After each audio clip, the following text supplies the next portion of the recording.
Hello and welcome back to The Witness. Don't mind me, just staring at some clouds again. As you do. And oh, what's that? What's this cloud doing? It's coming in. Yep.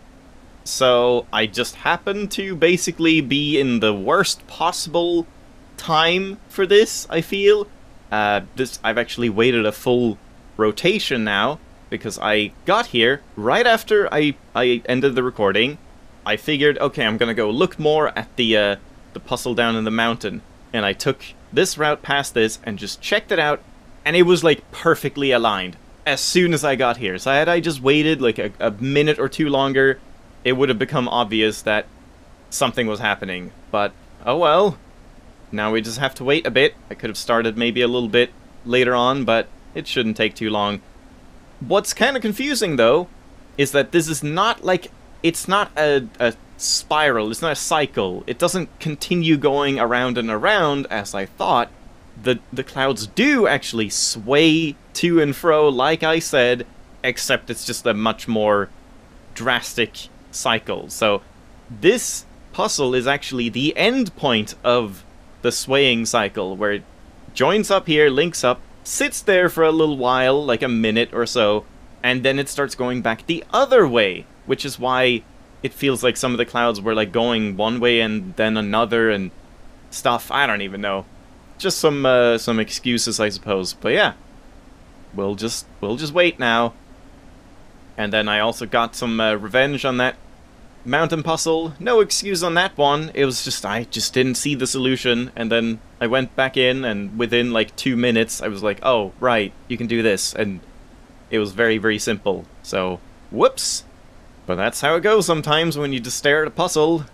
You just kind of get tunnel visioned, I suppose, and are unable to find the solution, and then when you look at it another time, it's like, how could I not see this simple thing? Yeah, here we go. The clouds are lining up. Like, these two clouds are sort of stationary, while this and this one will line up to make the path. And yeah, I definitely should have started when this one was, like, already on the screen, but I didn't know how quick it would go. But yeah, like I said, I think it was kind of the worst possible spot in the cycle, where it really wasn't apparent, just looking here, that the clouds were moving anywhere, like, significant. Because, yeah, I've seen the clouds move, it just didn't feel like they were moving with a purpose until now. But yeah, here we go. Start the line. I probably shouldn't bother starting the line so early. And, yep, this is basically where I came in, where I looked up, and it was like, oh, come on now. How are you going to make it that obvious? But yeah, I suppose you can just kind of get lucky with this puzzle, and just see it at the perfect opportunity. So yeah, here we go. A little bit more. And like a second more. 2 seconds, 3 seconds, there we go. And it's done. But yeah, then it goes to here, and then it stops. So the clouds just pause here for a while, just sitting like this, and I think pretty much all the clouds have frozen at this point. Or maybe the clouds are frozen, and it's only these clouds that actually move or something? I don't know exactly how it works, but yeah, they're just sitting here for a little while, kind of going back and forth, and it just looks like it's swaying a little bit, and then if we wait long enough, like, I don't know, 30 seconds, 40 seconds, something, you'll start seeing it going back again. Alright, here it goes, I think. It's starting, slowly but surely. Again, it kind of like sways a little bit, like goes a little bit, then stops, then a little bit, then stops.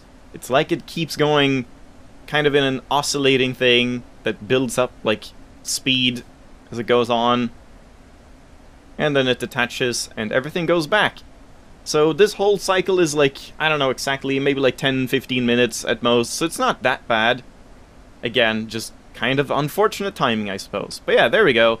There's that puzzle. Now, let's go in so I can have my revenge on that mountain puzzle.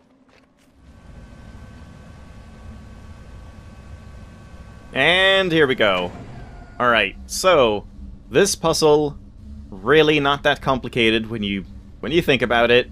Because yeah, we just do what I did on the other side, but in reverse. And the thing I didn't realize that I did was when you first solve this puzzle, with this one, when this is blank, you have to start by going here and like boxing in these ones and then cutting it off there. And then you go up here. So like this being a group on its own is kind of the key. And we can do that with this one by just going here.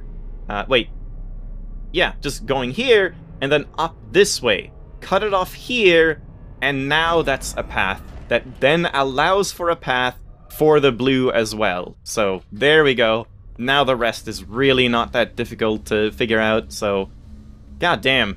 Yep, just one of those things, I suppose. So which one do I want? Do I want this or do I want that? I don't think it really matters, but this, I think, is safer-ish? I don't know. But basically, now I think I just... yeah, now I can just leave these and do this kind of thing? Right? Oh, right. Right. We just do that. We don't go across with this one. We leave this one as the one that goes across, because only one of them can go across eventually, or like in the end. And now we can just do that. There we go. Alright. So yeah, really not that bad. Let's not go that way, because that elevator takes 10 years to travel. So let's go up this way instead. And I would have to solve the like triangle puzzle to get in again. So this is a much quicker way out. Alright, here we go. And now, let's go back to the lake. And we might as well do it this way. Take me away. Yeah, look at that. Like, perfect placement. Flawless. I thought I maybe didn't click far enough. Oh, I just clicked outside the window. Forget you can do that when you have FPS controls. Or vice versa, mouse controls. So yeah, there we go. Now, I suppose we'll hunt some logs, some audio logs, like this one, for example. But let's look around over here, I think. I want to see if there are any non-mountain area logs that I've left to find. Like this one, yeah. So let's try and find that. So, basing on the discoveries from last time, we said, oh, and this one too. We kind of said that, like, the fewer leaves it has, the closer to the surface it is, I imagine. I think it's not that, like, oh, this one has a lot of leaves, so it's really high up. I think it's just, like, based around the area. It's relatively high up for being in the area, is the kind of interpretation I'm leaning towards now, if it even means anything at all. We don't know for sure, but that would kind of make sense. So let's go for this one. Maybe I should just have another full look around. There was also one here. Yeah, right there. And, like, this one is really high up, and that was... I mean, it was on a cliff, sort of, but, like, maybe it's based on... Maybe it's, like, high relative to sea level, or something like that? I don't know. But the ones over at the mountain aren't, like, massive lily pads or anything, so... Not entirely sure, but then... Yeah, let's start with this one. So, it's on land, and it's on the island with the laser, and this one is right behind it, and this one is like slightly to the left and down, but it also looks like it's not like super far down, something like that. Yeah, we'll see if that's reliable at all, because I'm not 100% convinced that that means anything, but it would be really neat if it did. So it should be like here-ish, right? Like somewhere in this area, I would imagine, which I kind of felt like there was something there, but I could never find it, so we'll see. And yeah, it's...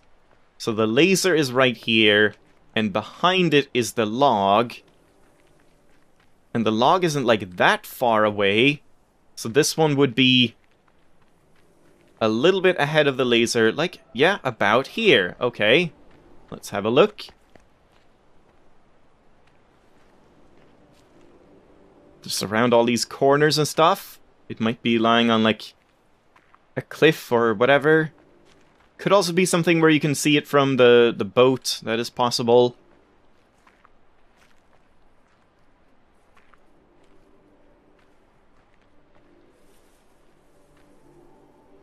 Oh, really? Oh my god! That is like one of the most obvious logs in the game! And somehow I missed that? Holy crap. This one must have been on camera as well when I was here last time. I can't even remember. Okay, I feel like almost... This was the first one I found, but I feel like this one is almost more obvious. But then again, this one is like... It's an entire path leading out to it, and you're like, there's nothing here, and then you see the log. Yeah, okay, so this should be kind of like an early game thing. Stop it. Formerly, you appeared to me, O Lord, as invisible by every creature because you are a hidden, infinite God. Infinity, however, is incomprehensible by every means of comprehending. Later, you appeared to me as visible by all. For a thing exists only as you see it, and it would not actually exist unless it saw you. For your vision confers being, since your vision is your essence. Thus, my God, you are equally invisible and visible. Schrödinger's God. As you are invisible. As the creature is, which exists only insofar as the creature sees you, you are visible.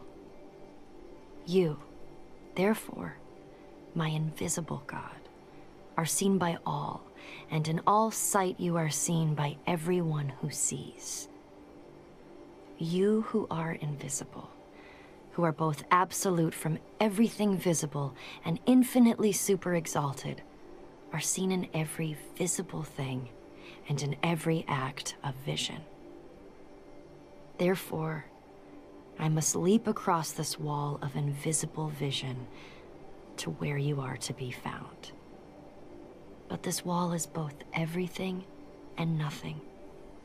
For you, who confront as if you were both all things and nothing at all, dwell inside that high wall which no natural ability can scale by its own power. Nicholas of Cusa, 1453.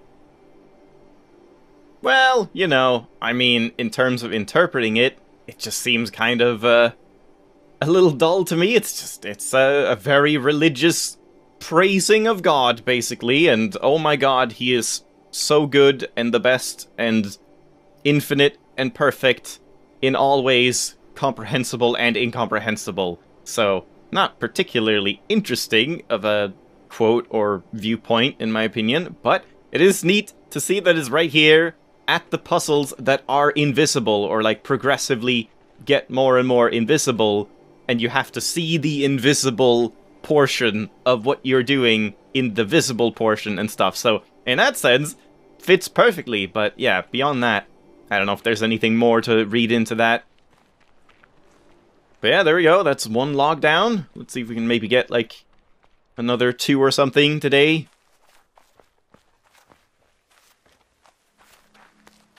Oh, this is the wrong way, can't go here.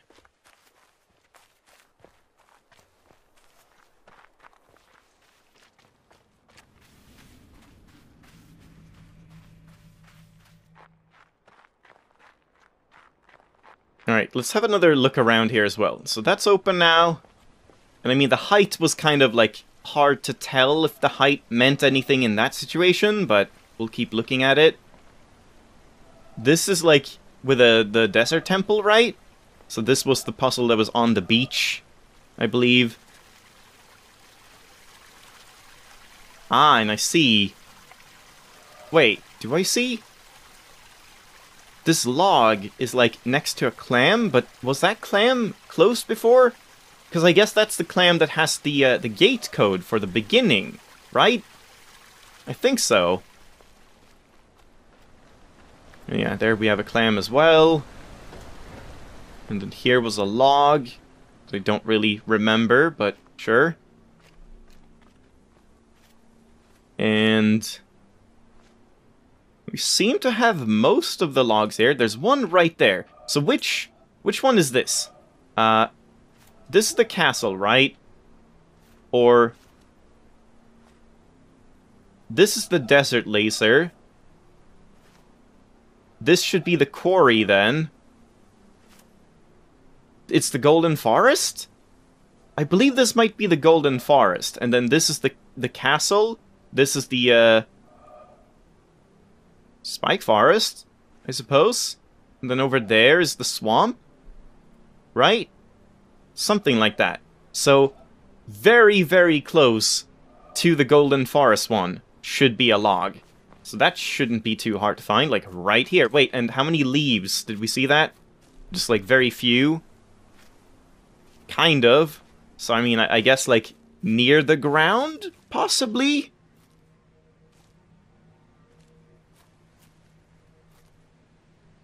It depends on if that's actually what it means.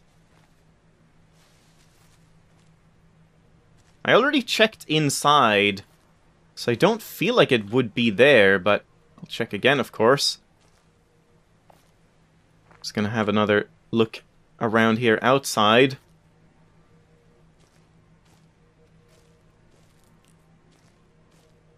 Yeah, nothing here. Let's look inside.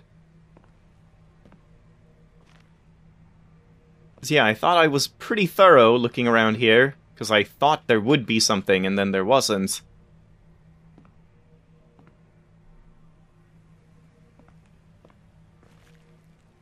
Oh, I guess I wasn't that thorough. Here we go.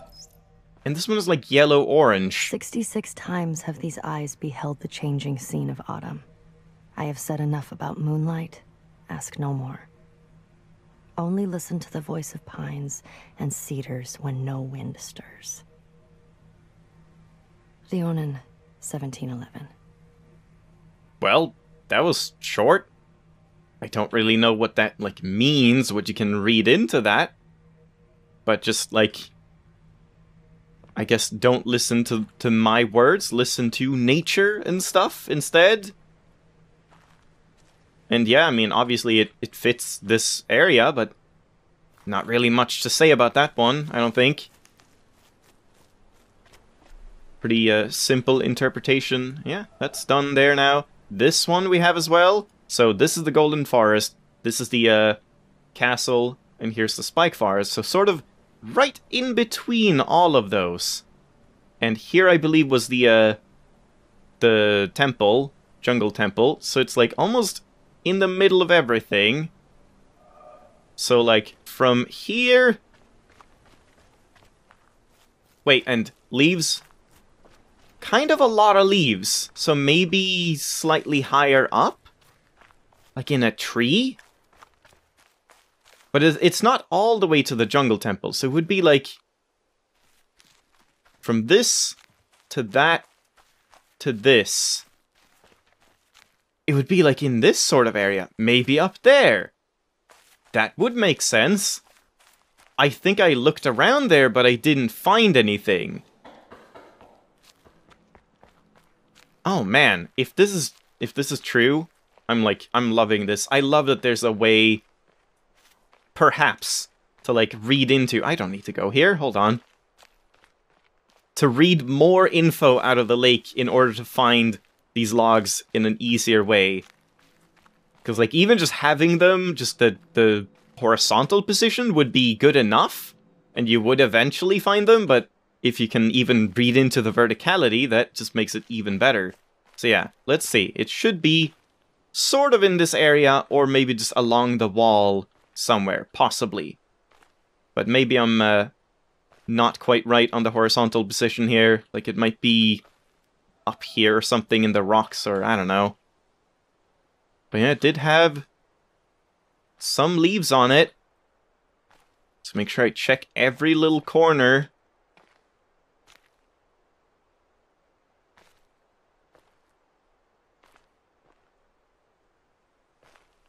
Oh, wow, it's right there. And yeah, it is higher up than quote-unquote sea level, or like the surface level. So that makes so much sense. God, thank you so much for sharing this theory of yours. And it does seem to be completely right. It's like, kind of still a little wonky to figure out where exactly they are, but man, this is helping so much. This is incredible. In the traditional view, a person is free. He is autonomous in the sense that his behavior is uncaused. That view, together with its associated practices, must be re-examined when a scientific analysis reveals unexpected controlling relations between behavior... Sorry. That completely just lost me. I need to re-listen one more time. That sentence just, like, went in and just went out with no connection to my brain. In the traditional view, a person is free. He is autonomous in the sense that his behavior is uncaused. That view, together with its associated practices, must be re-examined when a scientific analysis reveals unexpected controlling relations between behavior and environment. Okay, now I get it. By questioning the control exercised by autonomous man and demonstrating the control exercised by the environment, a science of behavior also seems to question dignity or worth. A person is responsible for his behavior, not only in the sense that he may be justly blamed or punished when he behaves badly, but also in the sense that he is to be given credit and admired for his achievements. A scientific analysis shifts the credit as well as the blame to the environment, and traditional practices can then no longer be justified. These are sweeping changes, and those who are committed to traditional theories and practices naturally resist them. As the emphasis shifts to the environment, the individual seems to be exposed to a new kind of danger. Who is to construct the controlling environment, and to what end? Autonomous man presumably controls himself in accordance with a built-in set of values. He works for what he finds good. But what will the putative controller find good? And will it be good for those he controls? Answers to questions of this sort are said, of course, to call for value judgments. B.F. Skinner, 1971. Well, once again, don't really know what to say about the interpretation of the quote itself, but, I mean, it makes sense. They would be in the castle, where, like, royalty is just royalty because they happen to be born of a royal bloodline and stuff, compared to your everyday person and, like, where you grow up, where you were born, your environment in life in general, and things that are external to you will have an effect on who you are as a person, and in some ways you can even read into having all the effect on who you are as a person and stuff. And, I mean, I suppose that's the point of it, but I don't know if that's, like, a provable thing. Like, if you raise two people in the exact same environment, unbeknownst to each other, if that's even, like, possible, same environment, same upbringing in every possible way, then would they not still be different in some ways? Probably, like, more so than just physical or whatever, and they're, like, called the same name and everything. I don't know. Again, don't really know what to really read into this one, the, like, meaning of it. Just, it's kind of, yeah, it's an observation, I suppose, more so than anything. Speaking of observations, I have not been able to help staring at this thing, which looks like a person, I just realized. It looks like, I think that's sort of intended to be, like, a silhouette of a person, like, dead on the ramparts, maybe, or something. I don't know, maybe I'm thinking too much about this, but that's definitely what it seems like to me. I don't know if you could see anything else like that.